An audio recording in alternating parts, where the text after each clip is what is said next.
Good morning students. कल हम लोगों ने 9th चैप्टर स्टार्ट किया था। उसके अंदर हम लोगों ने परावर्तन के जो नियम होते हैं वो हम लोगों ने देखा था।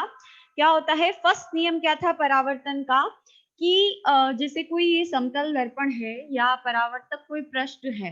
परावर्तन का मतलब क्या है बेटा, कि जैसे ये है कांच है, ये माध्यम कौन सा हो गया, सघन माध्यम हो गया, है ना। और वायु जो है वो कौन सा माध्यम है, विरल माध्यम है। ठीक है, तो परावर्तन में क्या होता है कि जो प्रकाश की किरण आती है वो इस पृष्ठ से टकराती है, टकराने के बाद पुनः क्या कर रही है, उसी माध्यम में लौट रही है। मतलब ये जो किरण आई है प्रकाश की, है ना, ये क्या कर रही है, वायु कैसा है, विरल माध्यम है, तो इस पृष्ठ से टकराई और टकराने के बाद वापस क्या हो गई, पुनः उसी माध्यम में क्या कर गई, लौट गई, है ना। तो इस क्रिया को हम क्या कह रहे हैं, परावर्तन कह रहे हैं। ठीक है, अब परावर्तन के नियम में हम लोग क्या देख रहे हैं कि ये जो आने वाली किरण है ये क्या कहलाती है, आपतित किरण कहलाती है, और जो लौट रही है वो क्या कहलाती है, परावर्तित किरण कहलाती है। ठीक है, उसके बाद हम इसके बीच में इस पृष्ठ पर, है ना, ये जो समतल सतह है उस पर बीचों बीच एक लाइन खींचते हैं, है ना। ठीक है, तो इसे हम क्या कहते हैं, अभिलंब कहते हैं। ठीक है, और आपतित किरण, अभिलंब और परावर्तन, ये जो परावर्तित किरण है ये जिस पॉइंट पे मिलते हैं ये क्या कहलाते हैं, आपतन बिंदु कहलाता है ना। तो पहला नियम हमारा यही कहता है परावर्तन का कि आपतित किरण, अभिलंब और परावर्तित किरण और ये आपतन बिंदु एक ही जो है सतह पर क्या होते हैं, स्थित होते हैं। ये पहला नियम था, हम लोगों ने देखा। सेकंड नियम क्या कहता है, आपतित किरण और अभिलंब के बीच में जो कोण बनता है वो क्या होता है, आई होता है, यानी आपतित कोण कहलाता है। और ये अभिलंब और परावर्तित किरण के बीच जो कोण बनता है ये क्या कहलाता है, परावर्तक कोण कहलाता है। तो आई जो है इस कोण का मान हमेशा बराबर होता है किसके, आर के, है ना। यानी आपतित कोण और परावर्तक कोण का मान हमेशा क्या होता है, बराबर। कि ये अगर 50 डिग्री है तो ये भी क्या होगा, 50 डिग्री होगा। ठीक है, ये क्या है, हमारी सतह। ठीक, अब इससे रिलेटेड आपको क्या करने हैं, न्यूमेरिकल्स देखने हैं। कुछ न्यूमेरिकल्स जो है वो क्या कर लिए जाते हैं, पूछ लिए जाते हैं, प्रश्न पूछ लिए जाते हैं। कैसे प्रश्न है, ठीक है, आपको समझना जरूरी है, इंपॉर्टेंट है बेटा। ठीक है, अगर कह देता है, पहला प्रश्न हम लोग देखते हैं, इजी है, कि अगर जो आपतन कोण है, आपतन कोण यानी किसको बोलेंगे, आई को, इसका मान है 30 डिग्री, तो परावर्तक कोण का मान कितना होगा। अब हमारा नियम क्या कहता है, परावर्तन का नियम, कि angle I is always equal to angle R, मतलब आपतन कोण और परावर्तन कोण जो होता है उनका मान क्या होता है, बराबर होता है ना। ये आई इज इक्वल टू क्या होता है, I is equal to are होता है। तो आई का मान हमारे पास कितना दे रखा है, 30 डिग्री, तो आर भी क्या हो जाएगा, 30 डिग्री। ये तो सीधा सिंपल सा क्वेश्चन था। ठीक है, अब उसके बाद हम लोग दूसरा क्वेश्चन देखते हैं। दूसरा क्वेश्चन, क्वेश्चन जब भी करो तो ध्यान से क्वेश्चन को पढ़ना, कि सतह व आपतित किरण, क्या कह रहा है, सतह व आपतित किरण के बीच कोण जो है, कोण का मान कितना दिया हुआ है, सपोज करो हमारे पास दिया हुआ है 30 डिग्री। ठीक है, तो परावर्तक कोण का मान ज्ञात कीजिए। परावर्तन कोण का मान ज्ञात कीजिए, ये हमारे पास क्या है, प्रश्न है। ठीक है, यानी हमको क्या पूछा हुआ है, ये आर का मान पूछ रहा है, किसका, आर का मान पूछ रहा है। लेकिन क्या कह रहा है, सतह व आपतित किरण, सतह का है ये, आपतित किरण क्या है ये। ठीक है, इसके बीच के कोण का मान हमको दिया हुआ है, ध्यान रखना आई का मान भी नहीं दे रखा। क्वेश्चन को ध्यान से समझना, क्या कह रहा है, सतह व आपतित किरण, तो आपतित किरण ये हो गई, सतह ये हो गई, इसके बीच के कोण का मान कितना दे रहा है, 30 डिग्री। तो दैट मीन्स हमारे पास न तो आई है और न ही आर है ना, हमको दोनों ही क्या करने हैं, फाइंड आउट करने हैं। तो कैसे करोगे, देखो सीधा सा है कि जैसे ये सतह है, ठीक है, इसके बीचों बीच हम अभिलंब डालते हैं, यानी अभिलंब क्या होता है, बिल्कुल बराबर दो हिस्सों में इसको बांटता है।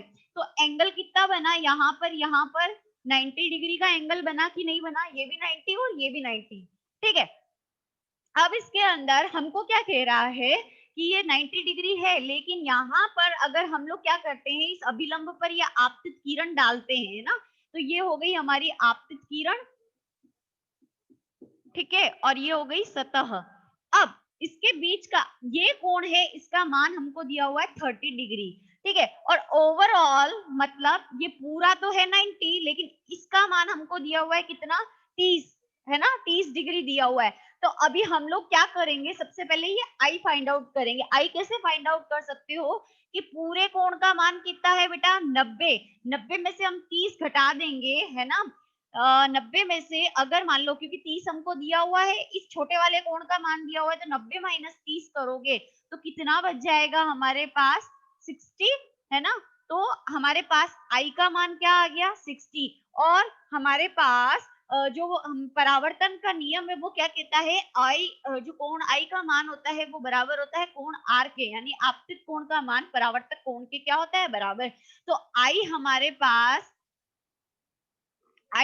पास कितना आ गया, 60। तो यहाँ पर ये परावर्तित होगी किरण, तो अगर हमारे पास, अगर इस आर का मान ज्ञात करना होगा, तो आई अगर हमारे पास क्या है 60, तो आर भी क्या हो जाएगा 60। समझ में आ गया। तो इस तरीके से आपको क्या करना है, ये न्यूमेरिकल कर देने हैं। ये चीज ध्यान रखनी कि आपको ये दिया हुआ है, अगर सतह और आपतित किरण के बीच क्वेश्चन पूछा गया है, तो इस तरह से क्या करना है, इसको सॉल्ट आउट करना है। समझ में आ गया। तो ये आपके परावर्तन के नियम जो है उससे रिलेटेड इंपॉर्टेंट जो न्यूमेरिकल बनते हैं इस तरीके के, वो आपको क्या करने हैं, कर रहे हैं एग्जाम के अंदर। ये आपको कंप्लीट आई थिंक समझ में आ गया होगा, ठीक है। अब उसके बाद हम लोग देखेंगे समतल दर्पण, है ना, परावर्तन का नियम और उससे रिलेटेड जो क्वेश्चंस बनते हैं वो हमारे कंप्लीट होते हैं। अब हम लोग देखते हैं समतल दर्पण। तो समतल दर्पण को समझने से पहले हम लोग समझेंगे कि दर्पण क्या चीज है। समतल का मतलब तो होता है प्लेन, जो आप कांच देखते हो जिसके अंदर आप सुबह उठ के अपना फेस देखते हो, वो समतल दर्पण है। लेकिन दर्पण क्या चीज होती है, दर्पण एक्चुअली क्या होता है, जैसे ये कांच है ना, आपको पता है पारदर्शी होता है, अपारदर्शी। पारदर्शी क्या चीजें होती है, जिससे प्रकाश की किरणें आर पार निकल जाती है ना, तो वो पारदर्शी होती है, ठीक है। और क्या होता है, अगर प्रकाश की किरणें इसके आर पार नहीं होती, यानी हम इधर का नहीं देख पाते, तो वो चीज क्या होती है, अपारदर्शी। तो अब दर्पण का निर्माण करने के लिए क्या किया जाता है, जैसे ये कांच होता है, प्लेन कांच हमारे पास जो खिड़कियों पे लगे रहते हैं, जिसके जो पारदर्शी होता है, जिसके आर पार हम क्या कर सकते हैं, देख सकते हैं, ठीक है। तो इसकी दो सतह है, एक इधर वाली सतह, एक इधर वाली, यानी एक ऊपर वाली सतह और एक नीचे वाली। तो दूसरी सतह पर, यानी एक तरफ, जैसे ये कांच है, अभी हम पारदर्शी मतलब इधर और इधर दोनों तरफ देख सकते हैं ना, लेकिन इसको क्या किया जाता है, अपारदर्शी क्या किया जाता है, बनाया जाता है।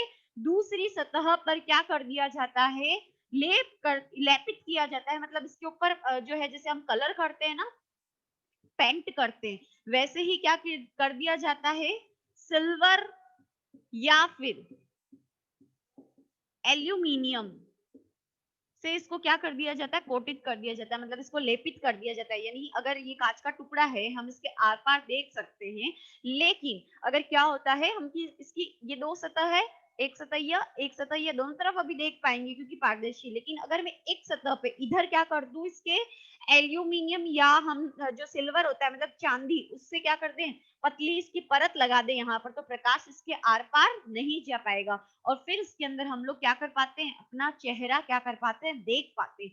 तो ये हमारा क्या होता है, दर्पण होता है। तो कांच से ही निर्मित होता है, और कांच जो होता है वो पारदर्शी होता है, लेकिन उसके हम एक तरफ सिल्वर या एल्यूमिनियम से क्या कर देते हैं, एल्यूमिनियम या सिल्वर का मतलब है चांदी, है ना, तो उससे हम इसकी पतली परत इसके एक पृष्ठ पर क्या कर देते हैं, चढ़ा देते हैं, ठीक है। तो अब इधर हमने सपोज इस सतह पर मैंने ये सिल्वर या एल्यूमिनियम की परत चढ़ाई है, तो प्रकाश की किरण जब इधर आएगी तो टकराने के बाद आर पार जा पाएगी क्या? नहीं, क्योंकि ये परत हमने लगा दी है, तो ये किरण वापस क्या हो जाएगी? परावर्तित हो जाएगी। आ गई बात समझ में? तो ये आपको क्या करना है? ध्यान में रखना है, ठीक है? तो प्रकाश की किरण आई, टकराई और वापस क्या हो गई? परावर्तित हो गई। क्यों? क्योंकि दूसरा जो प्रश्न है उससे प्रकाश आर पार नहीं जा सकता, ठीक? अब दर्पण आते हैं, दो तरीके के होते हैं, गोलीय दर्पण होता है और एक समतल दर्पण होता है। गोलीय के अंदर जो दर्पण होता है वो इस तरह से इस शेप का या इस शेप का होता है, मतलब गोला गोला एक गोला जो होता है उससे काट कर बनाया जाता है, इधर वाला भाग और इधर वाला, तो ये गोलीय दर्पण होते हैं। और हम जो बात कर रहे हैं इस तरीके से, ये जो प्लेन आप इस तरीके से रेक्टेंगल के रूप में देखते हो, ये हमारा समतल दर्पण होता है, जिसके अंदर हम क्या करते हैं? शक्ल देखते हैं। आगे बात समझ में? तो अभी हम गोलीय दर्पण की बात नहीं कर रहे, हम किसकी बात कर रहे हैं? समतल दर्पण की। तो सबसे पहले समतल दर्पण जो होता है उसका आपको क्वेश्चन पूछ लिया जाता है कि जो समतल दर्पण है उससे बनने वाला प्रतिबिंब कैसा होता है, उसकी क्या विशेषताएं होती है।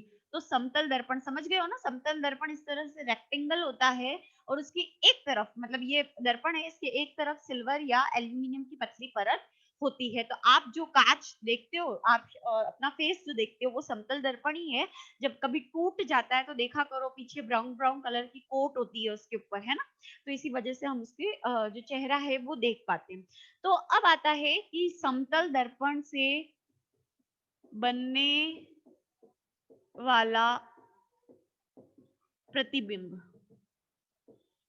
ठीक है? अब इस प्रतिबिंब की क्या की जाती है? विशेषता पूछी जाती है।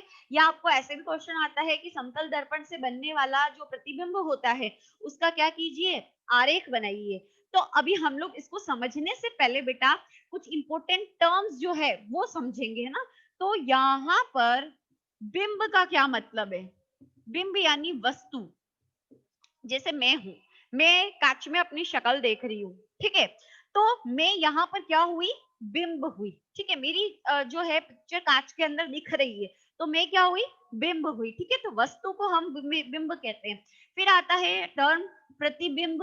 प्रतिबिंब क्या होता है? तो प्रतिबिंब का मतलब होता है कि दर्पण के सामने रखी वस्तु। जैसे कि ये दर्पण है, ठीक है? ये मैं हूँ, ये मैं तो बिंब हो गई, ठीक है?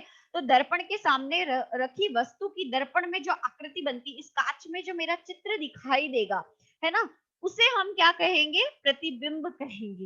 यानी मेरी कॉपी बन गई है, कहाँ? इस कांच के प्रति, यानी क्या होता है? कॉपी, है ना?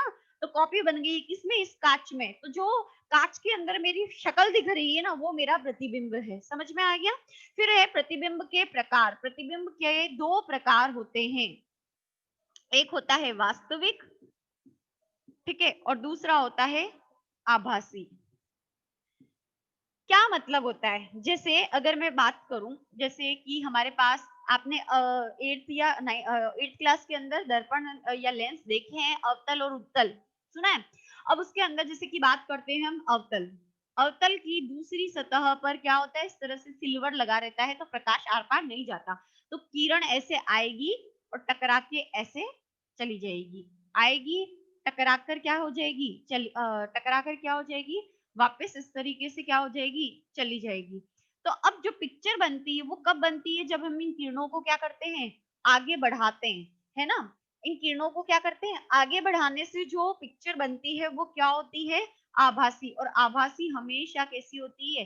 सीधी होती है। मतलब मैं ऐसे खड़ी हूं ना, तो मैं ऐसी ही नजर आऊंगी उसके अंदर, मैं उल्टी नजर नहीं आऊंगी। तो सीधी जो इमेज बनती है वो आभासी होती है। मतलब किसी भी, कहने का मतलब होता है आभासी में कि जो किरणें जाती है ना, वो किरणों को आगे बढ़ाने के बाद क्या बनती है? प्रतिबिंब बनता है। तो वो आभासी होता है। यानी ये किरणें एक दूसरे को काटती नहीं है। ये जो किरणें आई है इस कांच के ऊपर, वो एक दूसरे को काटेगी नहीं, ठीक है? ये ऐसे आके इधर चली गई, ये ऐसे आके इधर चली गई, ठीक है? तो हमने इसको, जैसे कि वापस मैं इसको समझा देती हूँ, आभासी प्रतिबिंब का क्या मतलब है? जैसे कि ये अवतल दर्पण है, इस पे एक किरण ये आई, दूसरी किरण ये आई, ठीक है? ये टकराने के बाद इधर चली गई, ये टकराने के बाद इधर चली गई, ठीक है? जब तक ये मिलेगी नहीं तो प्रतिबिंब क्या होगा, बनेगा नहीं, मिलेगा। जहां किरणें मिलती है वहां प्रतिबिंब बनता है। तो इसको मिलाने के लिए हम क्या करते हैं, ऐसे आगे बढ़ा देते हैं ना, काल्पनिक रेखाएं खींचते हैं, तो यहाँ इसका क्या बनता है, प्रतिबिंब। तो काल्पनिक रेखाओं को खींचने से जो प्रतिबिंब बनता है वो कैसा होता है, आभासी। और आभासी हमेशा जो भी चित्र बनता है वो कैसा होता है, सीधा होता है। और वास्तविक का क्या मतलब होता है, वास्तविक का मतलब है कि जैसे कि ये उत्तल लेंस है, तो इससे ये किरण आई, इससे ये किरण आई, ये टकरा गई, इधर मुड़ गई, इधर मुड़ गई, ये दोनों यहाँ मिल गई, तो वाकई में ये किरणों को खींचना नहीं पड़ रहा, ये किरणें यहाँ जाके इधर और इधर जाकर इधर, ये वास्तव में किरणें आपस में क्या हो रही है, मिल रही है, एक दूसरे को काट रही है। जहां ये काटती है वहां पर चित्र बनता है, यानी प्रतिबिंब बनता है। तो ये क्या कहलाएगा, वास्तविक प्रतिबिंब कहलाएगा। समझ में आ गया। तो ये है हमारा वास्तविक प्रतिबिंब। तो किरणें जहां एक्चुअली मिल जाती है तो उसे हम वास्तविक प्रतिबिंब कहेंगे। और वास्तविक प्रतिबिंब कैसा होता है, उल्टा बनता है। यानी मेरा हाथ है ऐसा, लेकिन कांच के अंदर कैसे बनेगा, ऐसे, तो उल्टा बनता है। ये चीज आप क्या करना, ध्यान रखना। समझ में आ गया। तो ये इंपॉर्टेंट टर्मिनोलॉजी थी जो आपको समझना जरूरी है। ठीक, अब हम लोग देखेंगे कि समतल दर्पण पे जो चित्र है वो किस प्रकार से बनता है। आप बनाने के लिए आपको क्वेश्चन सीधा सीधा पूछा जा सकता है कि समतल दर्पण पर बनने वाला जो समतल दर्पण से जो भी प्रतिबिंब बनता है उसका आरेख बनाइए, है ना। आरेख आपको क्या किया जा सकता है, पूछा जा सकता है। तो देखो, ये मान लो ये समतल दर्पण है, उसका ये एक पृष्ठ हमने क्या कर दिया है, ले लिया, ये समतल दर्पण। ये हमारा क्या है, जो भी सिल्वर या पॉलिश किया हुआ भाग है, चांदी से पॉलिश किया हुआ भाग है, ठीक है। ये हमने एक समतल क्या कर लिया, दर्पण ले लिया। ठीक, अब यहाँ पर क्या होगा, जैसे कि मैंने यहाँ पर ये वस्तु रख रखी है, कोई भी स्केल से बनाना बेटा सही बनेगा। मेरा तो मार्कर है तो एग्जैक्ट हो सकता है आड़ा टेढ़ा हो जाए, ठीक है। तो ये एक कोई भी वस्तु रखी है, दैट मीन्स ये हमारा क्या है, बिंब है। समझ आया, ये वस्तु रखी हुई है यहाँ पर। थोड़ा सा इसको नीचे बना देती हूँ मैं, ये इस तरीके से। ठीक, अब क्या होगा, समतल दर्पण से आरेख बनाने के लिए या प्रतिबिंब बनाने के लिए इससे क्या होगी, एक किरण जाएगी, वो किरण गई, जो सीधी किरण जाती है वो टकराने के बाद, स्केल से बनाना वरना टेढ़ी होगी मैडम के जैसे, टकराई, ये गई, टकराई, तो ये वापस उसी दिशा में क्या करती है, लौट जाती है, मतलब ऐसे गई और वापस ऐसे आ गई। समझ में आ गई, ये पहली किरण हो गई। दो किरण, चित्र बनाने के लिए हमें दो किरण जरूर ड्रॉ करनी पड़ती है, तो ये पहली हो गई हमारी। फिर उसके बाद दूसरी मैंने डाली, ऐसे गई इस तरीके से, यहाँ ये इस दिशा में गई और ये टकराकर वापस क्या हो गई, ये, हाँ सॉरी, मुख्य अक्ष हम पहले बना देते हैं बेटा, मुख्य अक्ष हमने बनाया नहीं, सॉरी। तो आप क्या करोगे, जब भी इसको वापस मैं आपको समझा देती हूँ। यहाँ पर यह आपने क्या किया, समतल दर्पण बनाया। अब इसके बीचों बीच आप एक लाइन खींचोगे, इसे क्या कहा जाएगा, मुख्य अक्ष। मुख्य अक्ष जरूर बनाना, ठीक है। ये लाइन आप खींच दी। अब इस मुख्य अक्ष के ऊपर क्या की जाती है, वस्तु को क्या किया जाता है, रखा जाता है चित्र बनाने के लिए। तो ये वस्तु हमने क्या करी, रख दी, ठीक है। उसके बाद इस वस्तु से, या हम बिंब इसको बोलते हैं, हमने एक लाइन खींची, ये लाइन गई, टकराई, टकराने के बाद ये वापस, ये जो किरण है ना, किरण बोलेंगे, लाइन नहीं, ये किरण गई, टकराई और पुनः उसी दिशा में क्या कर गई, लौट गई। फिर उसके बाद दूसरी डाली हमने, दूसरी डाली तो वो ऐसे गई, ठीक है। फिर यहाँ से ये इस दिशा में क्या होगी, परावर्तित होगी, परावर्तित हो गई। अब किरणें जो है वो कहीं मिली नहीं, नहीं नहीं, ये मिली ना, ये मिली, ये दोनों किरणें मिलनी चाहिए थी, तब तो क्या बनता, वास्तविक प्रतिबिंब बनता, लेकिन ये किरणें मिली क्या, नहीं, है ना। तो आप देख रहे हो यहाँ स्थिति कैसी हो रही है कि ये अभिलंब हो गया इस समतल दर्पण पर, तो ये आई है किरण, इसलिए ये आई कोण हो गया, और ये जा रही है तो ये आर कोण हो गया, ठीक है। अभी हम लोग क्या करेंगे, इन किरणों को दोनों को ऐसे मिलाएंगे। ये किरण जो जा रही है ना परावर्तित, ये इसको हम पीछे खींच देंगे ऐसे, ठीक है। तो ये यहाँ पर मिल रही है, तो ये क्या बन रहा है, प्रतिबिंब बन रहा है। आ रही है बात समझ में, ठीक। तो यहाँ पर दर्पण के पीछे प्रतिबिंब बन रहा है, दैट मीन्स कैसा है, आभासी। और आभासी हमेशा कैसा होता है, सीधा होता है। ठीक है, तो अगर हमको पूछा जाए कि समतल दर्पण जो होता है उससे बनने वाला प्रतिबिंब कैसा होता है, तो कैसा होता है, आभासी होता है ना, आभासी और सीधा होता है। पहला पॉइंट तो ये। फिर ये यहाँ पर ये जो वस्तु रखी हुई है और ये जो हमारा प्रतिबिंब बना है ना, इसके बीच की दूरी मान लो ये 5 सेंटीमीटर था, ये वस्तु इस कांच से कितनी दूरी पे रखी हुई है, 5 सेंटीमीटर पर। तो जो प्रतिबिंब बनेगा उसकी भी दूरी कितनी होगी, 5 सेंटीमीटर। आ रही बात समझ में? तो बिंब और प्रतिबिंब की दूरी क्या होती है, समान होती है। आ रही बात समझ में? मतलब जैसे कि सपोज ये कांच है ना, ये कांच है, इसमें मैं यहाँ हूं, तो कांच के अंदर यहाँ पर इतनी ही दूरी पर क्या बनेगा, मेरा प्रतिबिंब बनेगा। तो कांच के अंदर भी वो इतना ही दूर फील होगा। देख लेना करके, आप दूर जाओगे तो वो पिक्चर भी दूर जाना शुरू कर देगा। कांच के अंदर खुद एक्सपेरिमेंट करके देखना। तो समतल दर्पण से बनने वाला प्रतिबिंब आभासी होता है, सीधा होता है। प्रतिबिंब की दर्पण से जो दूरी होती है वो उतनी ही होती है जितनी बिंब की किससे होती है, दर्पण से होती है। फिर इस बिंब की जो हाइट होती है, यानी इस वस्तु की जितनी हाइट होती है, जितनी ऊंचाई होती है, उतनी ही ऊंचाई इस प्रतिबिंब की ही भी होगी। मतलब मेरी जितनी हाइट है, दर्पण भी क्या हो, जो दर्पण के अंदर मेरा जो फोटो बन रहा है उसकी जो ऊंचाई है वो क्या होगी, समान होगी। तो ये एक विशेषता होती है। फिर एक इम्पोर्टेंट है कि प्रतिबिंब में पार्श्व क्या पाया जाता है, पार्श्व परिवर्तन पाया जाता है। पार्श्व परिवर्तन पाया जाता है। अब पार्श्व परिवर्तन का क्या मतलब है, आप लोग पिक्चर के अंदर देखते हो, पार्श्व परिवर्तन का मतलब ये होता है कि ये जो पी है वो चित्र के अंदर आपको क्या नजर आएगा, क्यू। कांच के अंदर देख लेना, आपका दायां जो भाग है वो अगर मतलब मेरा दायां हाथ क्या दिखाई दे, जैसे मार्कर मैंने इसमें, जैसे मैं खड़ी हूँ कांच के सामने है ना, मार्कर मेरे दाएं हाथ में, लेकिन चित्र में देखोगे तो किसमें नजर आएगी, बाएं। मतलब दायां हाथ बाएं के रूप में नजर आता है और बायां दाएं के रूप में नजर आता है। तो इसको हम पार्श्व परिवर्तन कहते हैं।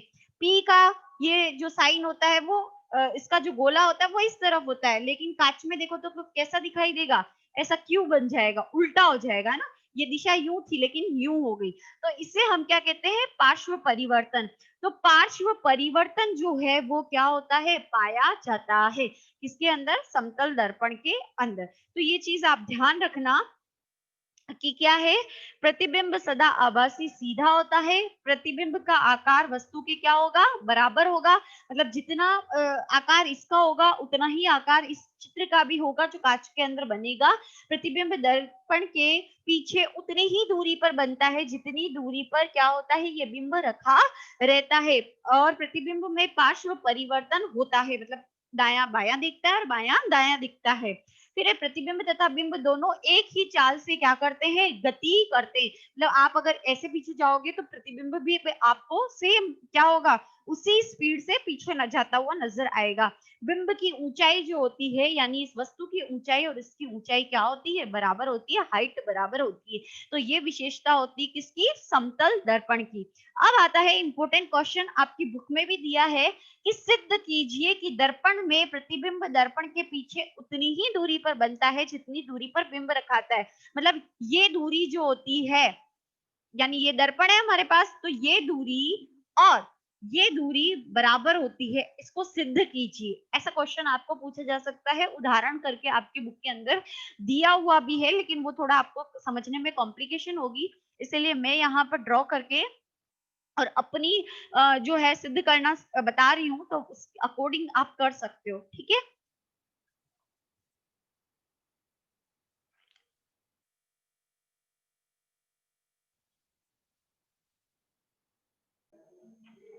देखो बेटा, अब हम लोगों को प्रूव करना है क्या चीज, कि जो प्रतिबिंब, जैसे दर्पण है तो मैं यहाँ हूँ, मैं बिंब हूँ और मेरा जो प्रतिबिंब बन रहा है वो कांच में उतनी ही दूरी पर क्या होगा, बनेगा।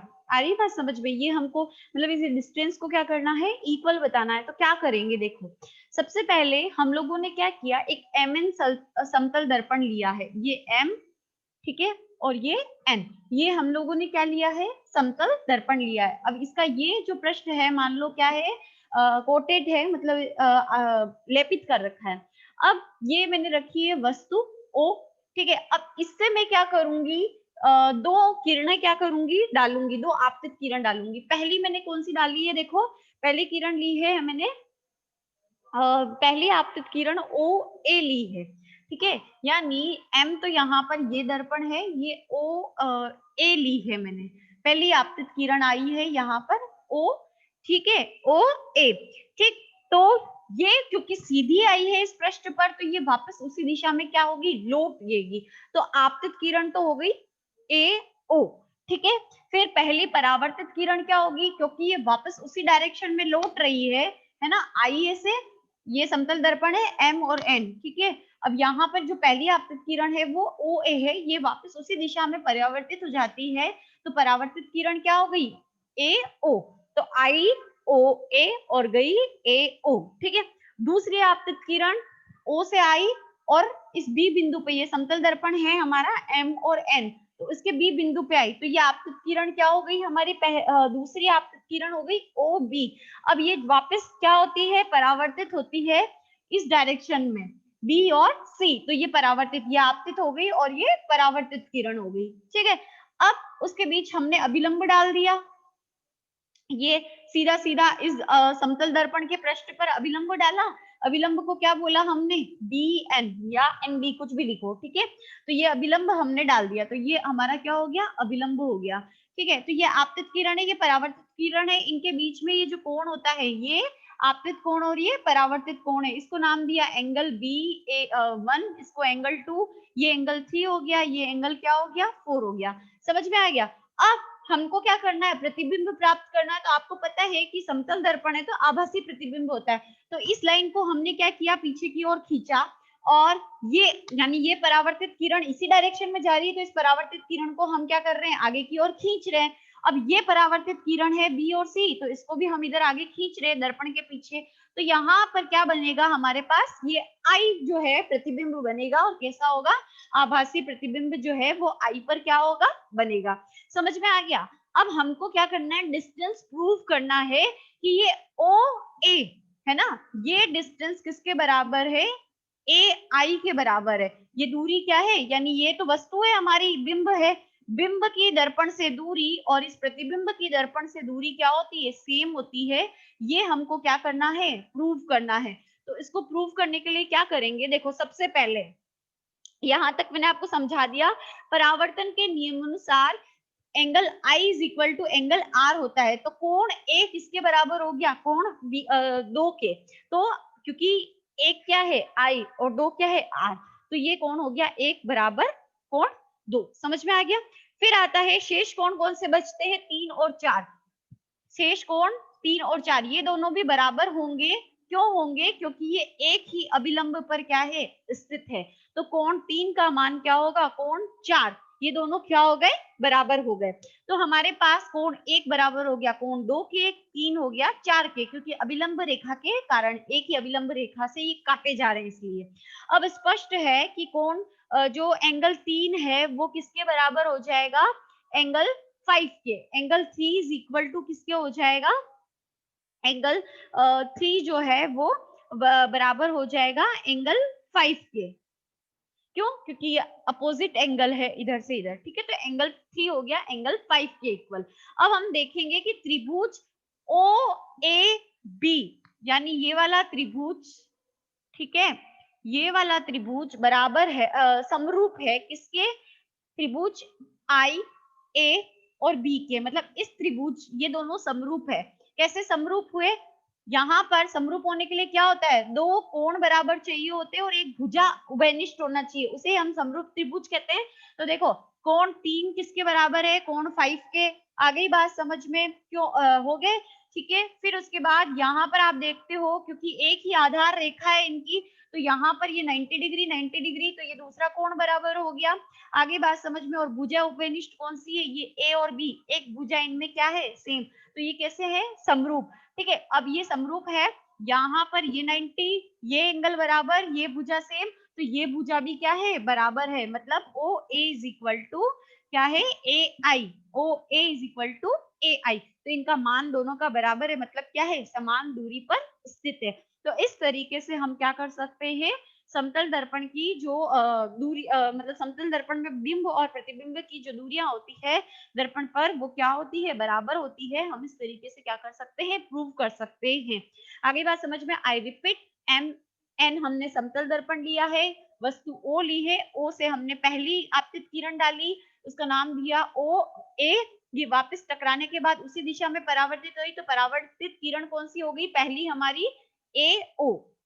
दूसरी हमने किरण डाली ओ से, यहाँ आई बी पे, तो पहली आप दूसरी आपतित किरण हो गई हमारी ओ बी, ये परावर्तित हुई बी सी डायरेक्शन में, ठीक है। अभिलंब डाला हमने बी एन या एन बी, कुछ भी लिखो, ठीक है। अभिलंब डाला तो ये हमारा कोण हो गया आई और ये आर, तो कोण अब एक हो गया कोण 2 के बराबर, कोण 3 हो गया 4 के बराबर, क्योंकि एक ही अभिलंब पर स्थित है। फिर ये क्या हो गया, यहाँ पर कोण 3 जो है वो कोण क्या हो गया, 5 जो है 3 बराबर हो गया किसके, 5 के। क्यों, क्योंकि 3 किसके बराबर है, देखो 3 किसके बराबर है, कोण 4 के बराबर है, और 4 किसका सम्मुख कोण है, इस 5 का। तो क्योंकि 3 4 के बराबर है ना, और 4 किसका सम्मुख कोण है, 5 का, तो 4 जो है वो किसके इक्वल है, कोण 4 किसके इक्वल है, कोण 5 के, है ना। तो ऑब्वियस सी बात है 4 और 3 दोनों बराबर है, तो 3 किसके बराबर हो जाएगा, 5 के। आगे बात समझ में, तो सम्मुख कोणों की वजह से ये क्या है बेटा, इक्वल हो रहे हैं, इसको अच्छे से देख लेना, तो 3 5 के बराबर हो गए। अब हमको ये ट्राइंगल्स दोनों क्या है, समरूप प्रूफ करने हैं, दो कोण इनके बराबर है, ये 90 ये 90, ये भुजा उभयनिष्ठ, ये समरूप हो गए, तो ये जो भुजा है ये भी क्या हो जाएगी, बराबर हो जाएगी। तो इस तरीके से ये हमारा क्या होता है, प्रूव होता है। तो यहाँ समतल दर्पण से बनने वाला प्रतिबिंब, आप इसको क्या कर लेना, समझ लेना अच्छे से।